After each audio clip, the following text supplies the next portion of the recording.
All right. Okay, well, hello, everyone.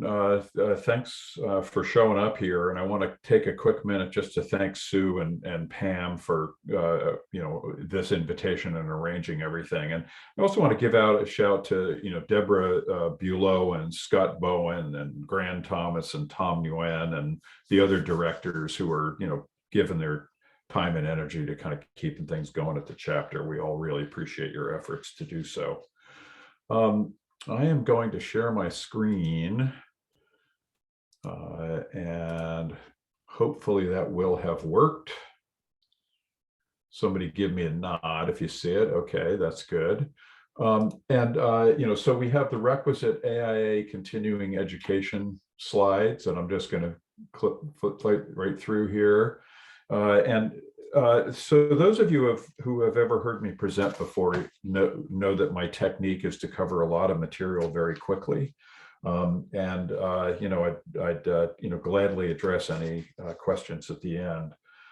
There's kind of a lot to cover with this as well, so somewhat fasten your seatbelts. So if we're going to understand COP26 and what this experience was like and what the significance of it is, we have to start with understanding the Paris Climate Summit. Of course, the Paris Climate Summit, I think, will truly go down in history as being an incredible moment in international relations where 195 nations agreed to something. And, just to double emphasize this is a consensus process. If you sign, you agree, otherwise you don't sign. There's no voting up or down. It's all consensus driven.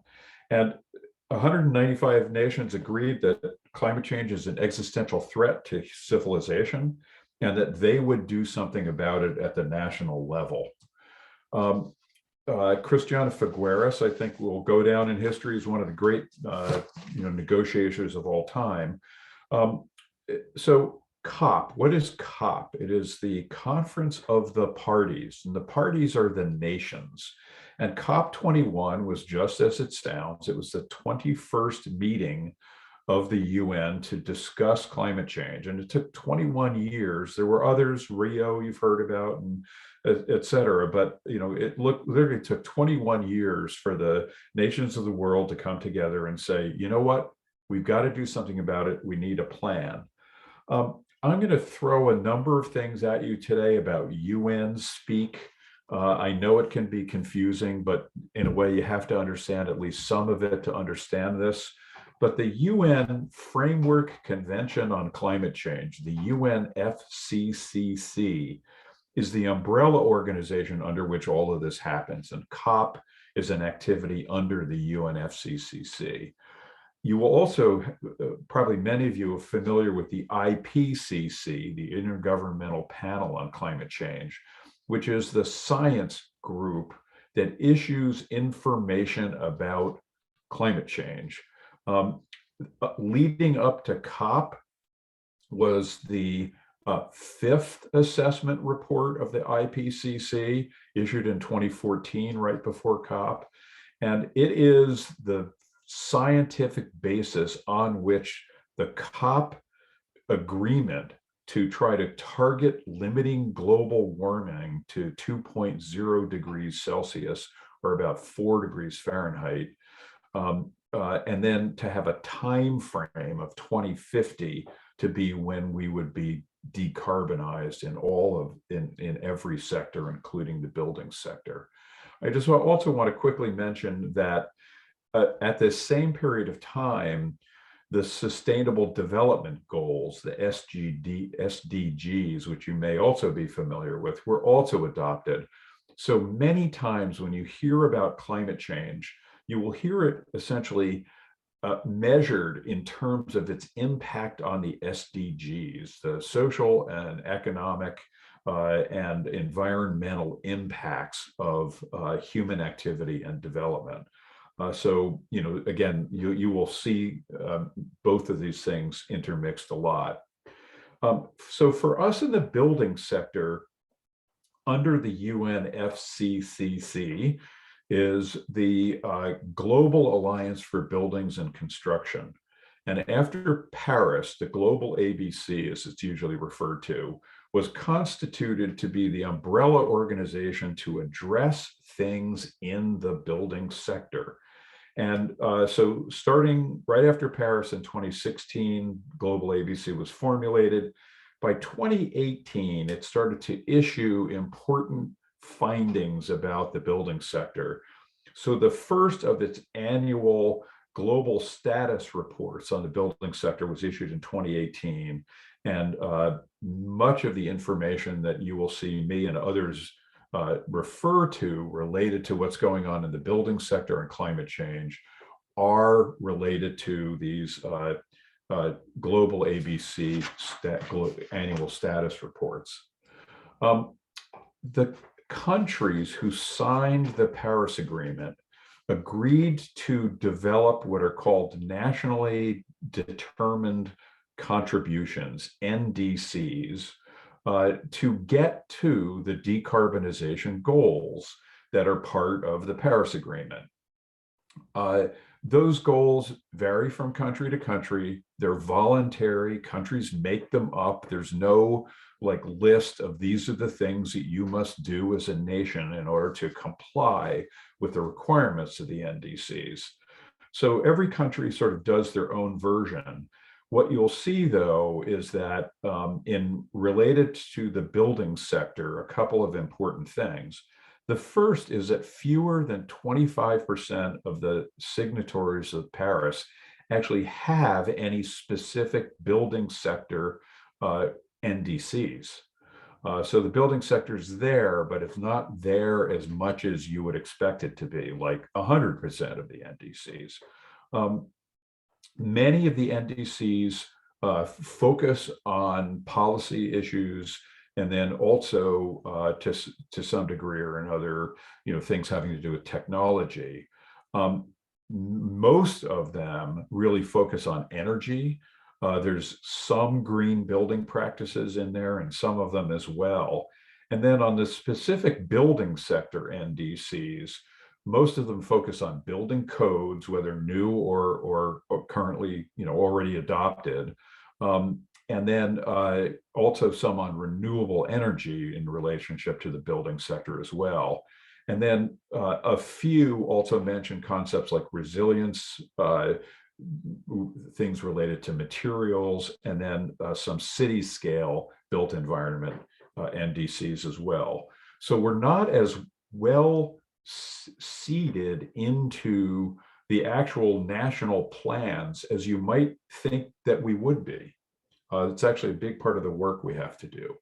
So let's dig into a little bit of the building sector climate action and really what does that look like. And I want to start again by going back to COP21, going back to Paris, and talking about how the building sector was represented there.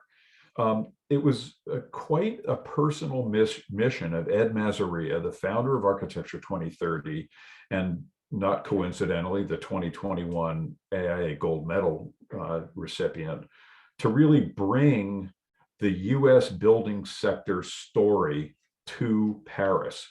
And the story he told is reflected in this graphic that you see, that we were in 2005 when the serious climate impact measurements, the CO2 measurements, started really being made by the IPCC and others, that we were on a trajectory of that kind of 45-degree slope that you see of the red line at the top. Between 2005 and 2015, when Paris took place, the US building sector had taken that red line down to almost that horizontal green dotted line there, that we were successful in making the building sector performance improve that much in the 10 years leading up to Paris. In other words, by paying attention to energy, by paying attention to climate, architects like us improve the building sector performance that measurably in that 10-year period.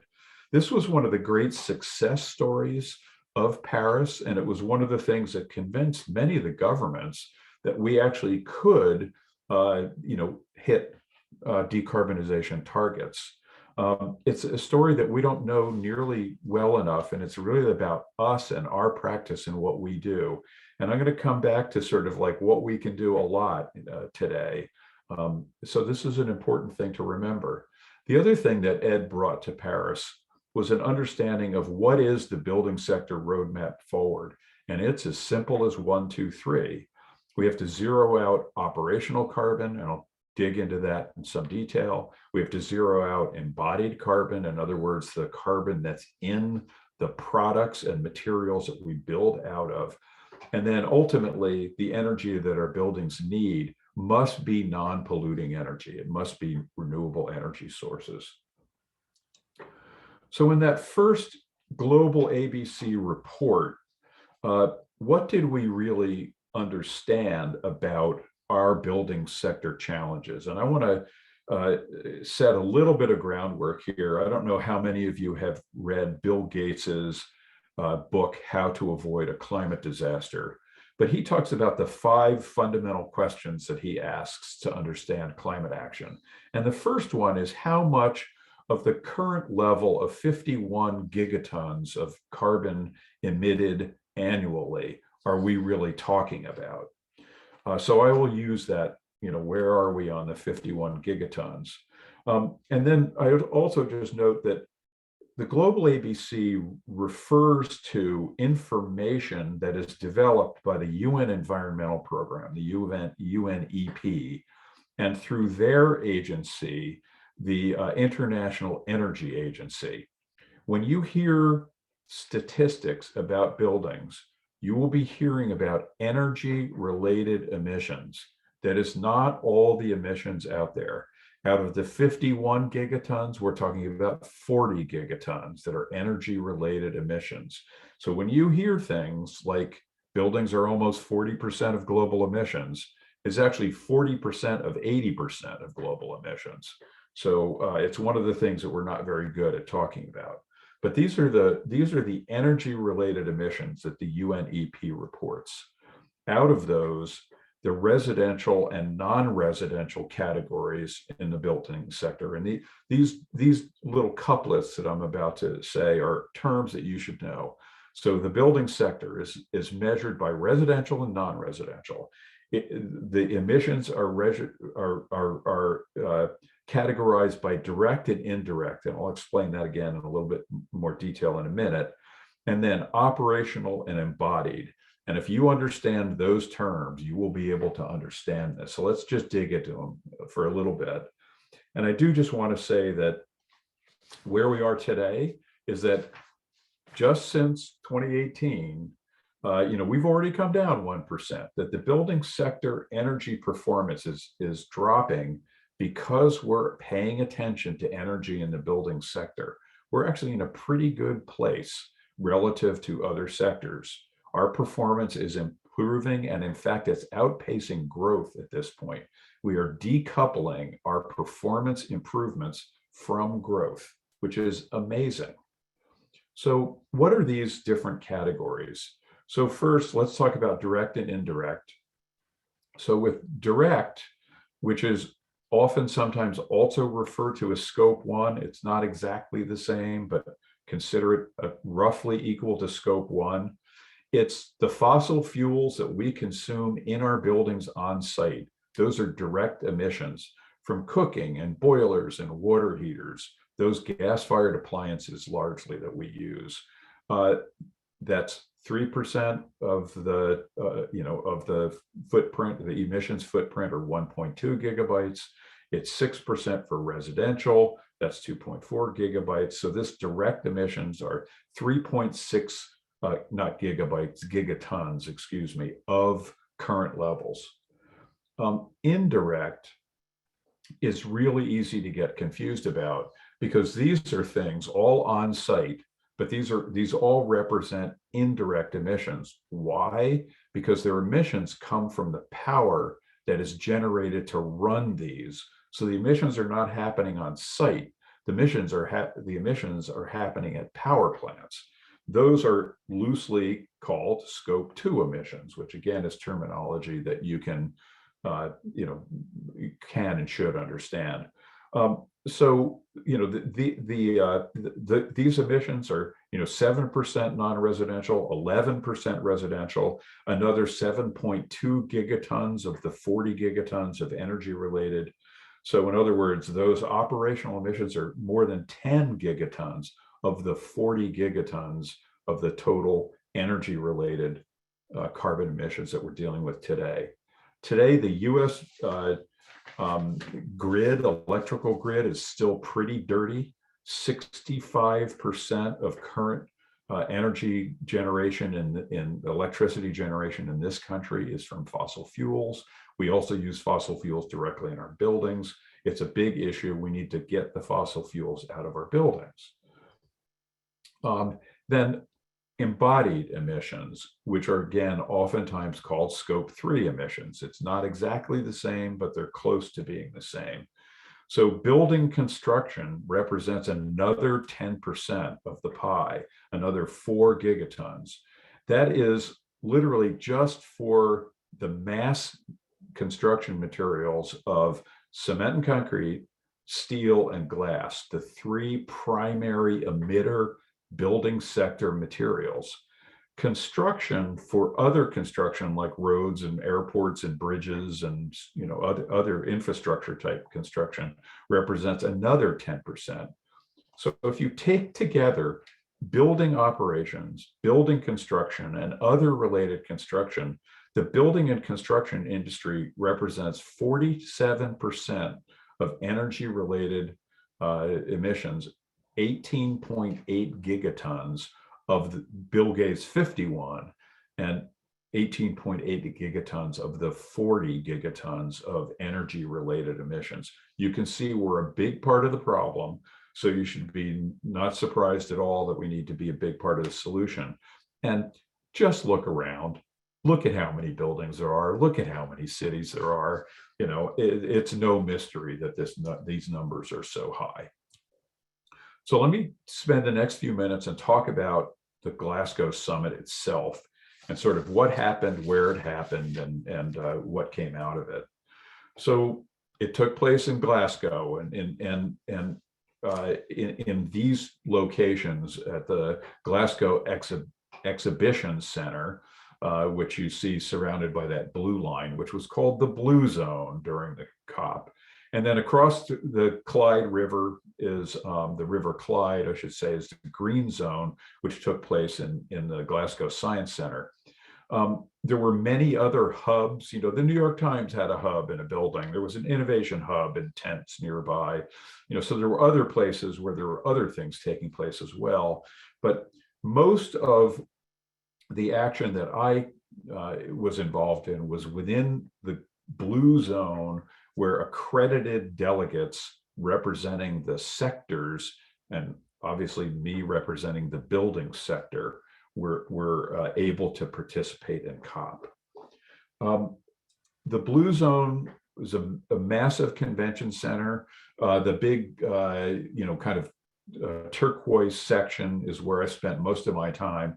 Think of that as a convention center floor. If you've ever been to an AIA convention, that was like the trade show part of the AIA convention. Hundreds of thousands of square feet of pavilions, and the pavilions were essentially all meeting rooms where industry and nonprofit sectors, including associations like AIA and Architecture 2030 and the Royal Institute of British Architects, RIBA, and Architects Declare, had their meetings and had industry related and kind of cross industry meetings to talk about what we could do in the non-governmental sectors about climate change. I have to tell you, I had absolutely no direct access to the negotiations whatsoever, essentially, nor did anybody else in the Blue Zone. Those negotiations took place actually largely in the 2 orange rectangles that you see there, and they were very much off limits. And look, okay, it wasn't accessible, but if you're trying to get 195 nations to agree on something by consensus, I wouldn't want to have any more voices in the room either, frankly. So I understand that. in the pavilions, many meetings took place. I did about 6 or 7 presentations during COP in a lot of different forums. The one that was sort of, I'll call it the highest rated event that I was involved in was with AIA, REBA, the ASLA, the landscape architects, and then also the AIA of Australia.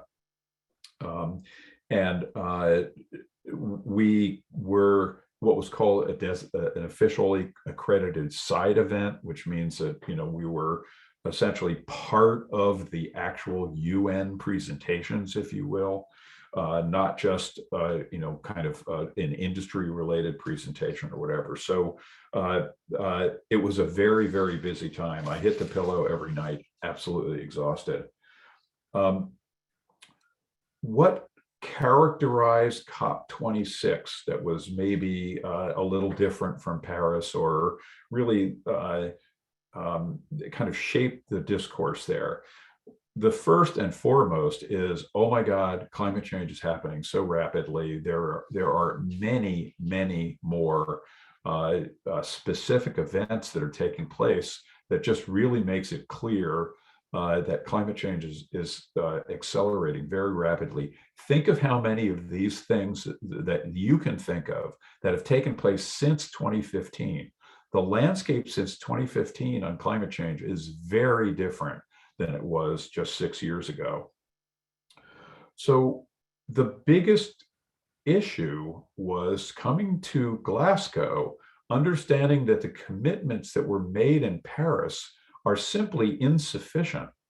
2 degrees Celsius is not enough. We have to have a tighter target than that. And, you know, the 1.5 is where we're going, and 2050 is too long.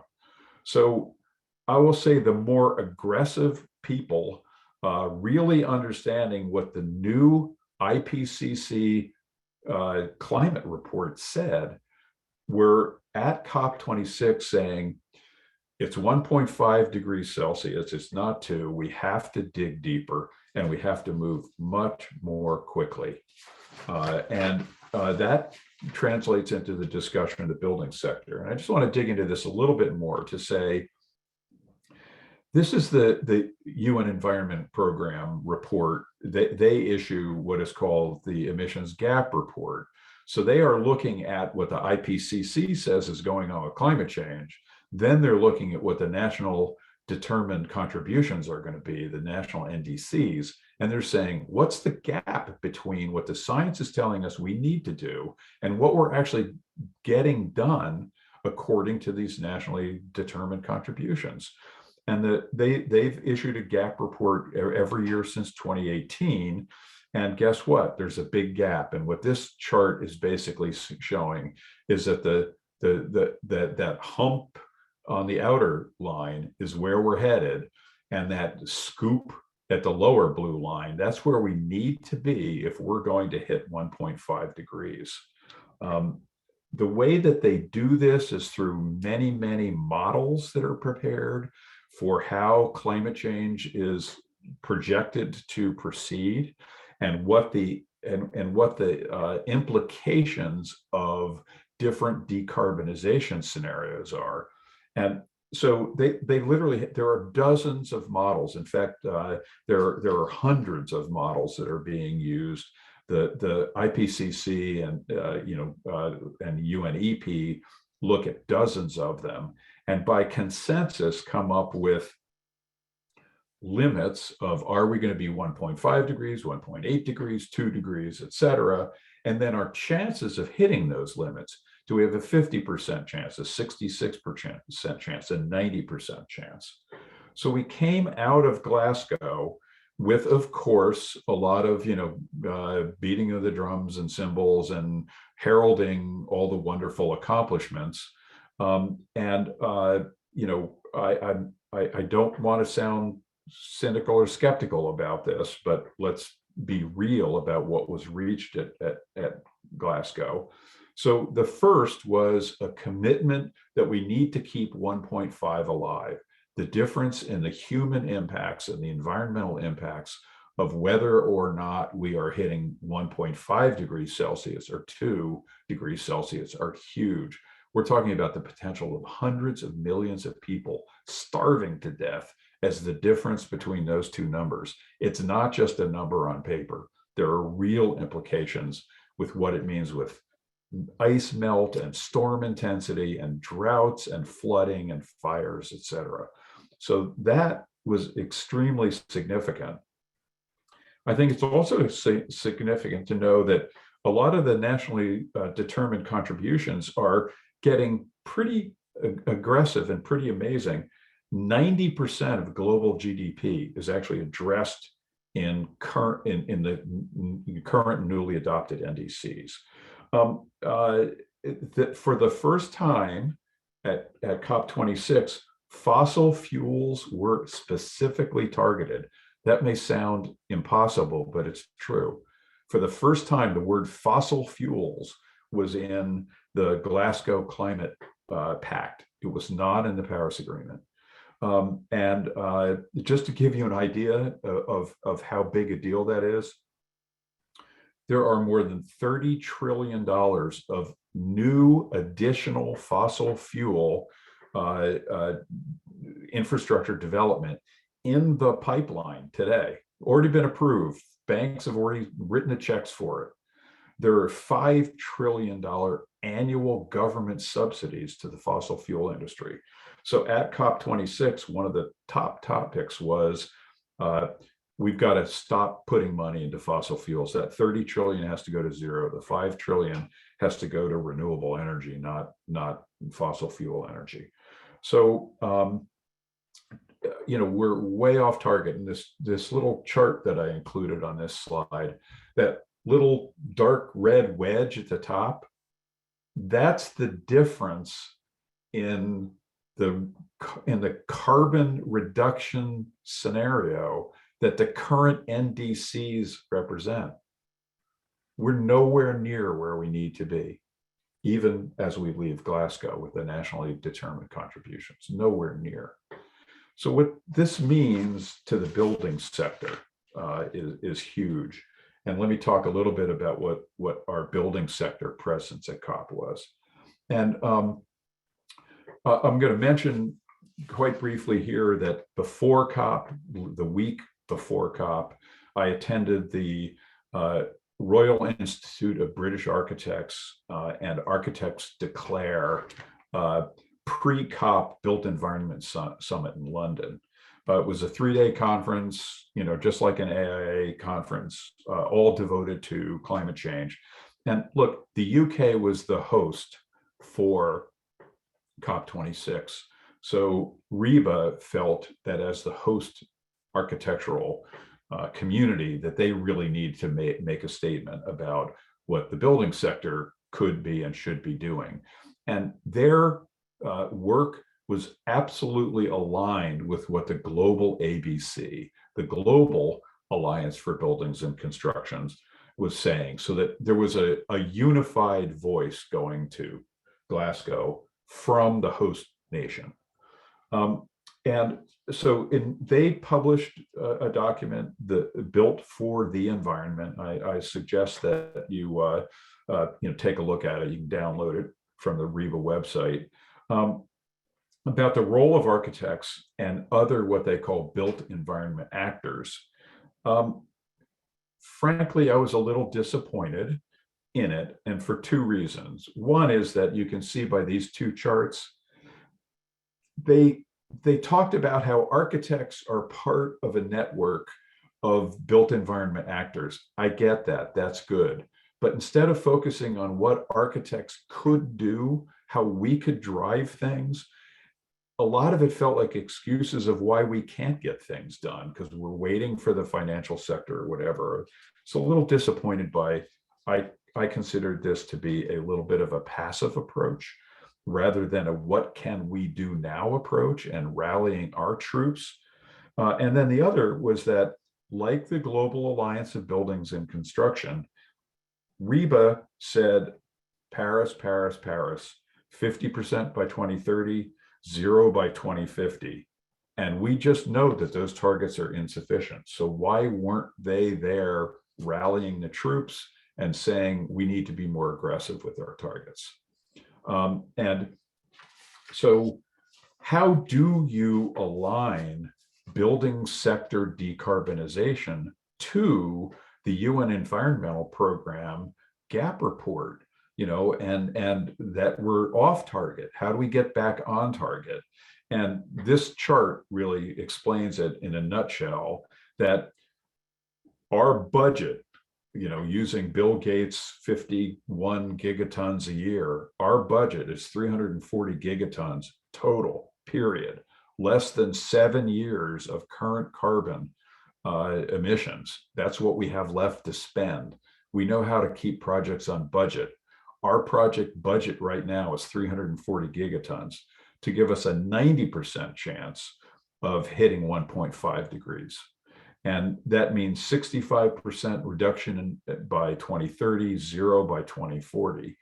And a 400 gigaton budget gives us a 66% chance. So literally, I hope that you see that we have the ability to act now. What can we do now to try to hit these targets? And what we can do now is the same as before: zero out operational emissions, zero out embodied emissions, use only renewable energy. But where are we today, 6 years after Paris? The most important where we are today is that our building codes have actually moved forward considerably since then. The 2021 codes are based on 80% below the 2004 baseline, which gets us to near zero net carbon goal, which gets us to basically a goal that can be closed with renewable energy. The second thing is, if we simply electrify our buildings, get the fossil fuels out of our buildings, and then use both on-site and off-site renewables, most buildings that are of a modest to small scale are capable of incorporating enough renewable energy technology on site to get to zero on site. Most buildings that we design can do this today. And then last but not least is zeroing out embodied carbon. In other words, how do we use low carbon materials or even carbon sequestering materials? And I'll talk about this in a little bit more detail in a minute. I want to take a second to talk about the financial sector conversations at COP26, because that REBA, basically the REBA findings was, oh, but we're just architects. We need to have clients that have the budgets. Our barriers are clients and dollars. So what do we do about clients and dollars? Well, what's going on in the dollars sector that might have some influence on this? And so, like the Global Alliance for Buildings and Construction, the financial sector was about to go to COP26 without an umbrella organization. So Michael Bloomberg and a number of others last year decided that it was time to create the Glasgow Finance Alliance for Net Zero. And so the GFANs came to COP26, represented by hundreds of financial institutions, from central banks to investment funds and things like that. They also issued a report for COP26, this 2021 Global Economic Progress Report. The numbers here are staggering, that in this organization that was put together a year ago, they came to COP with 450 financial institutions that had signed on to be part of the GFAN's commitment. They control $130 trillion worth of financial assets, which just blows my mind. The word billions was hardly said at COP. It was trillions. Everything was trillions. The one thing I really want to emphasize, though, is in many different presentations that I participated in, that I attended in this case, the notion that carbon accounting would be on an equal footing with financial accounting was what was talked about. That blew my mind, and I'm going to talk about that a little bit more. For a bank to say carbon is as important as dollars, for an insurance company to say carbon is as important as dollars. And the basic issue here is for their sector to meet their commitments, our sector needs to meet our commitments. If we're doing buildings that are they're financing that are giving them carbon problems, they're not going to finance them because they can't meet their commitments. So the notion of aligning financial plans, financial strategies, and literally what checks are they writing to whom, to carbon performance, it's coming our way through insurance companies, through financiers. We need to get ready for it. It's going to change what we do dramatically. I won't go into any detail. I'll just say that each of these financial institutions has their own definition of what this looks like. This is the International Monetary Fund of what building sector decarbonization looks like. Again, they have targets that they're trying to meet. If we're not helping them meet them, we are hurting them, and they are going to punish us for it. So how does this translate into our work and what we do, what we can do now? And you're not going to be at all surprised to find out that this is going to start with me talking about life cycle assessment. But LCA is not the term anymore. We have a new term that we have to all get familiar with, and it's this one, the whole life carbon accounting. This is the financial sector term that they are using for what we do, whole life carbon accounting. So WLCA. And what does it mean? And I mentioned before the idea of scope 1, 2, and 3 in the energy sector world. When we are looking at carbon emissions, it's scope 1, 2, and 3. We have to become familiar with this. So what's the emissions from on-site? What's the emissions that we're causing off-site? And what is essentially the industry that is supporting all of this, every aspect of building our buildings. And there are industry, building sector industry versions of how do we account for scope 1, 2, and 3. Coming to a project that you dearly love sometime soon, your next building. I just want to spend a minute to say, we kind of get this. We understand life cycle, certainly on the materials level of the difference between, a green material and a brown material. We absolutely do not get it on the assembly level. Many of the things that we consider to be green materials are actually assemblies that are deeply flawed. And when you put all these things together, like insulated glazing, you've got glass that will last 1,000 years unless you throw a stone through it, and you're marrying it, inseparably marrying it, undivorceably marrying it. They're Catholics to sealants, and the sealants fail in 30 years. That is not a sustainable technology. And then we understand whole building life cycle, but we don't really use it much. We have to get good at all of this, and we have to become customers that say, oh, manufacturer, your insulated glazing unit, it's not a sustainable technology. I'm not going to buy it. Give me one that can be disassembled and repaired and put back together, or I'm not going to buy it. We have to become demanding customers. You will not be at all surprised that if you were going to listen to me for a few minutes, that I was going to say something about existing buildings.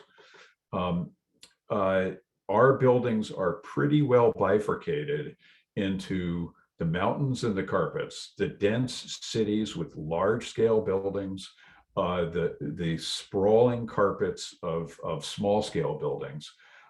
Look at these numbers here. The carpets represent 95% of the number of buildings and are about 50% of the emissions.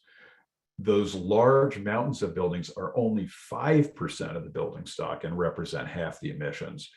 where do we start? We have to start in both places. We need to do what we can do, but look at how big a target those large buildings are, and that 50% of the existing building stock is these buildings that are 40, 50, 60, 70 years old that are going to need substantial reinvestment over the next 20 years, or they're going to become, unviable buildings.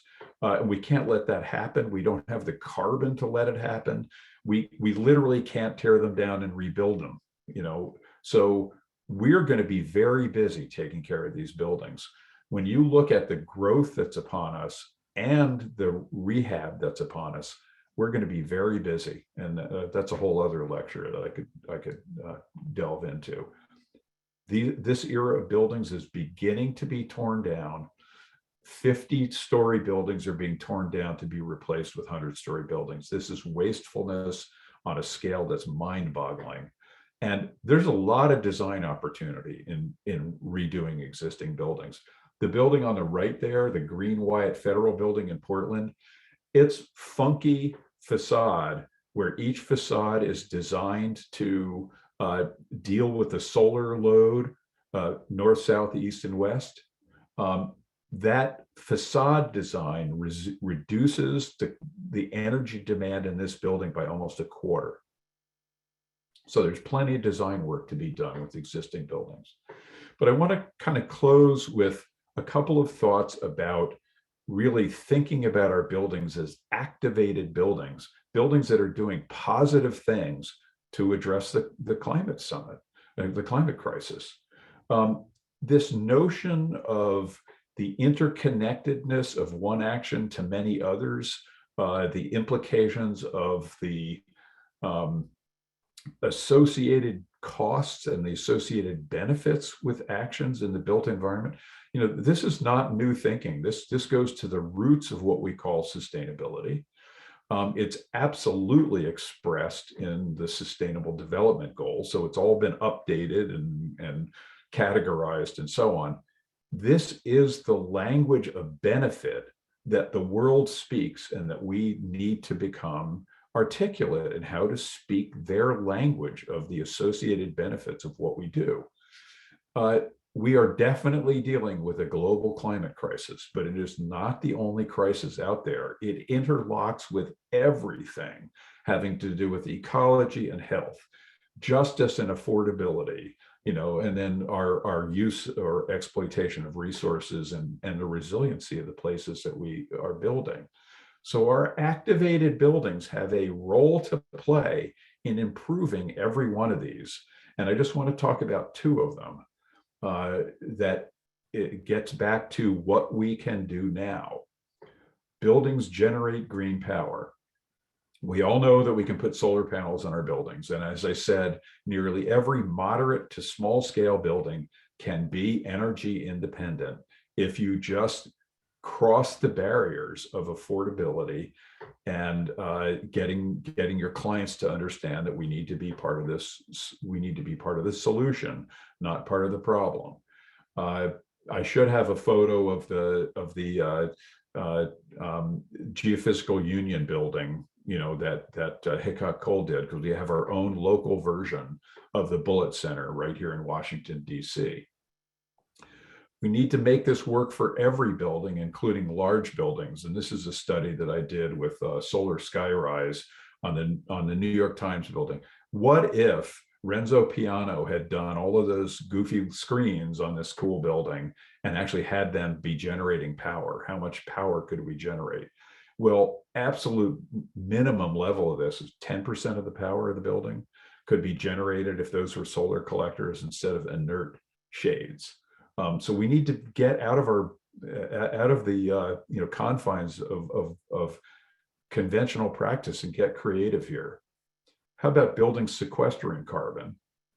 And we all know from many great educational programs, even at AIA Potomac Valley chapter, that things like cross-laminated timber and the use of bio products allows us to go not just to reduce carbon, but to actually get to carbon positive buildings. We can do this today. Both of these things are things we can do today. And then there's a lot of work with every one of the polluting building materials out there and how to get to zero with those materials. This study done by the Innovation for a Cool Earth Forum back in 2015 shows the ability of concrete to be a carbon capture and use solution. You've probably heard carbon capture and storage. The next generation on this is carbon capture and use. How about if we use the carbon that we capture? And they estimate that carbon could be sequestered by concrete to the tune of 26 gigatons annually. Think of that. That's half the footprint that currently exists could be sequestered in concrete alone if we exploited this technology. And both on the cement side, and I know here in the Washington region, Carbon Cure is here. There are concrete suppliers right here in this area that are using this technology. This other one, the Blue Planet, literally creating growing stone by using recycled concrete, decarbonizing that concrete, and then using the calcium decalcifying that concrete, using the calcium that is taken from that demolished concrete, combining it with atmospheric captured carbon dioxide, and then turning it into limestone.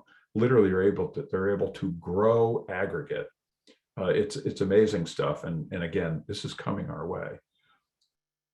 So that's my review of COP26, and I hope that I was able to kind of bring it home to really talk about what we can do, our practice. I know that we have barriers. Those barriers are largely related to scaling up through our clients and helping our clients understand that every project needs to be part of the carbon solution. And then also the affordability issue. And those things are both changing.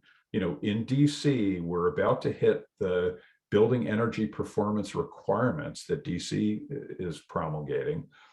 We're going to start having our owners get fined if they are not hitting energy performance, even in existing buildings. And then, so the affordability formula is changing.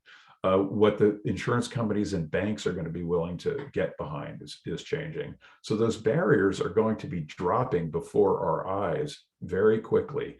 Let us get articulate about what we can do to create climate positive buildings and just make them our standard on every single project. So I hope that you learned something from that presentation, and I'm going to stop sharing my screen and be happy to answer any questions.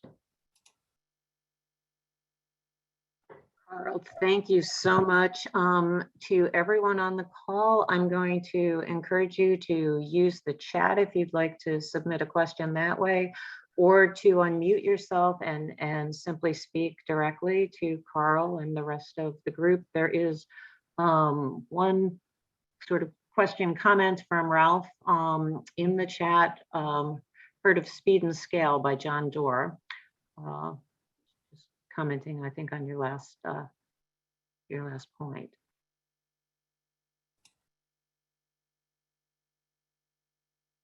Do people have additional questions or comments they'd like to share? Oh, I'm sorry. There's we've got a question from Suzanne. How do we electrify buildings when the grid is so vulnerable?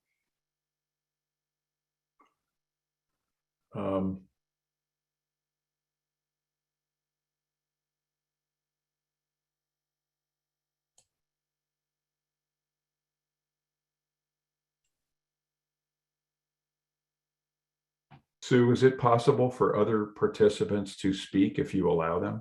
Yes. Oh, are people not able to unmute? You should have that ability to unmute yourself. So Ralph, can you unmute and tell us about John Doerr? Yes, he's a California venture capitalist who's written an agenda for decarbonization. It's just come out as a book. I've picked up copies for my family, including the doubters.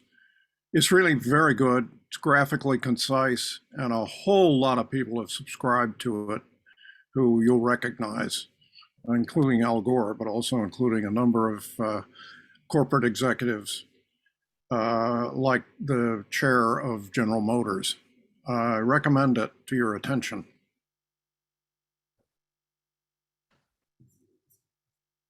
So just to address the question about, how do we electrify buildings when we know that our grid is so lousy? A couple things. Number one is that actually incorporating renewable energy into your building is a way to have that be a resilient building, a standalone building. There is a lot of work to be done on the laws and the policies and procedures of utilities. There are countries that are far better models of having rules that encourage on-site renewables. I would actually go so far as to say that the rules that we're dealing with are pretty much set up to discourage on-site renewables. But it's not impossible, it's just also not easy. But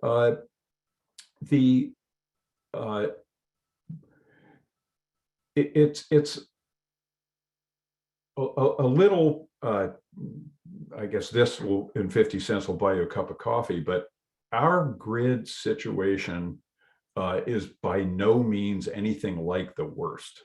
Our grid performance is actually one of the better ones in the world. There is a lot of concern about ramping up electricity demand when there isn't grid level power generation supply ramping up as quickly. Frankly, it makes me wonder about things like the server load that is needed for autonomous vehicles as a brand new load, rather than kind of taking care of the loads that we already have. So it's actually a really, really big discussion about what the heck's going on with the grid. The Biden administration did go to COP saying we are committed to have a zero carbon grid by 2035. And they left COP saying, despite what's going on with Capitol Hill and lack of legislation and so on, that still is a US commitment. That's part of the US, nationally determined contributions. So again, there's a sense that at a federal level, there will be action on the grid happening pretty quickly.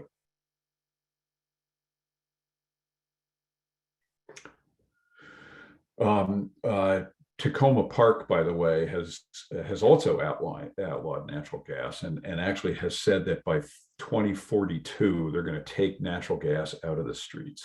It will not be threatening our communities anymore.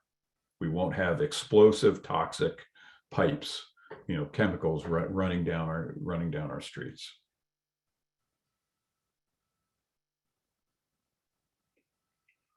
So let me say one other thing about what we do and our energy modeling and things like that. If a bank and an insurance company is going to base whether they're going to loan your owner money or what the insurance rates are going to be on your owner's property based on our carbon calculations, we are about to cross a threshold into doing estimates that will be turned into accounting, real world accounting, and our owners and ourselves are going to be held accountable for whether or not our estimates are accurate. So there's big dollars involved here, and some of those dollars are going to come our way in terms of our liability in actually designing buildings that meet carbon targets. This is really scary stuff.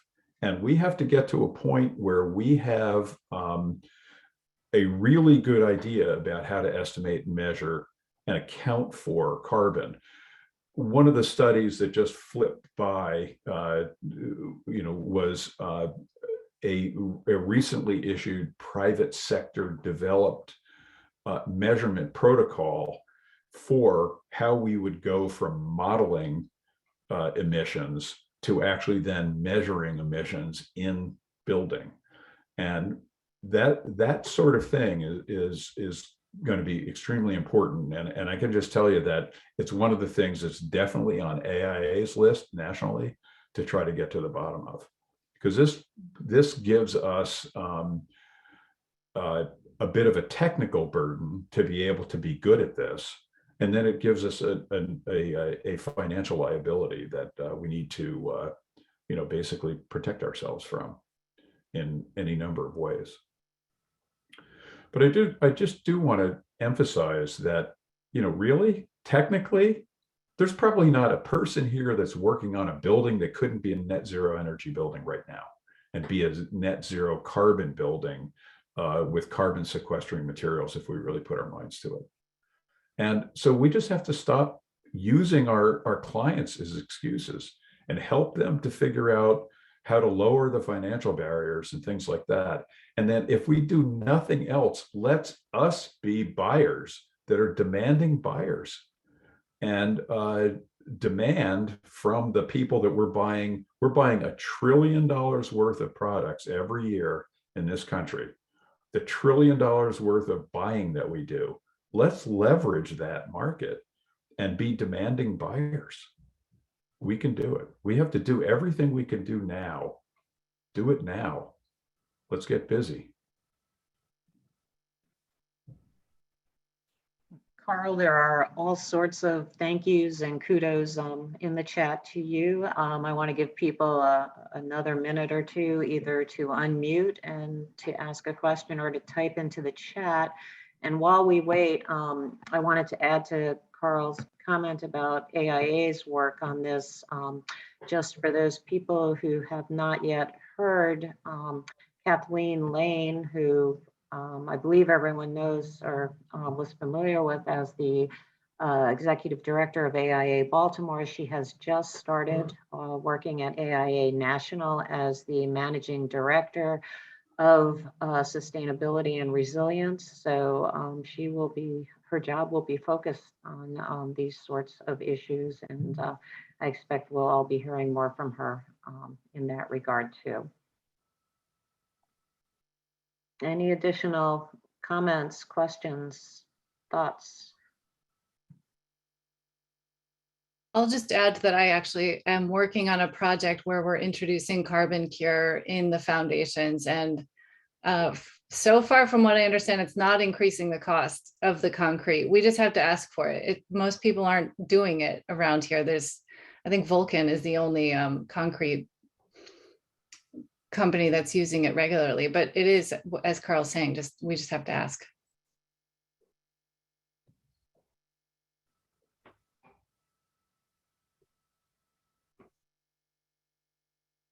And anything else? Because I think, Deborah, you wanted to make one closing comment. And I'm not seeing any additional questions, just more thank yous to Carl. And yes, I will echo that. Just an amazing, well, I'll read one, amazing, overwhelming, and inspiring presentation. Everyone feels that way. Deborah, do you want to go? Yeah, thank you so much. I wish that we could have another couple of hours to talk about this. And Carl, you made some mention of other presentations, being able to do other presentations. And I feel like we're going to try and grab you. I know you're busy, but we would love it if you would do them. But, if we sort of tack onto this and think about the ways that we can actually start engaging in this work ourselves, I think it's a little bit daunting. AIA Potomac Valley has started a group. There's a small group of us that's gotten together to talk about sustainability. And I'll just show this screen. We are calling ourselves, our working title is Future Forward, and we're putting together programming for 2022, all about sustainability, but we're looking at it from the broader context that Carl had been alluding to in quite a few of those slides just a bit ago. So obviously zero carbon is a huge one, but then beyond that, we have social impact, human health, communities, resilience, all of these topics that all are petals, as International Living Future says, they're all petals on the same flower, and we need to keep all of those petals healthy. So what we're looking for is any feedback from the AIA PV's membership in getting involved in some of this. We're going to start with some initiatives to look at the different certifications for buildings and then accreditations for architects. I think the first way to begin is just understand what's available to us, what tools we have and resources. So we're looking at, there's quite a few different accreditation programs out there right now. So we're going to look at those in detail, and we're going to invite you to join us in understanding those. And we have thrown around a bunch of ideas for other programming opportunities. So if you're at all interested, we'd love you to join our group, and I'll put my email in the chat box, and you can also email Sue and we'll hook you up and get you involved in it. But at least show up for the programs when they're offered, when we announce them, and let's keep the conversation alive. We can all partake and do something. So that's all from me. I'm going to put my info in the chat box, and feel free to reach out. Thank you, Deborah. I'm going to give everyone one last chance at a comment or question. And if not, I think I will stop the recording and we will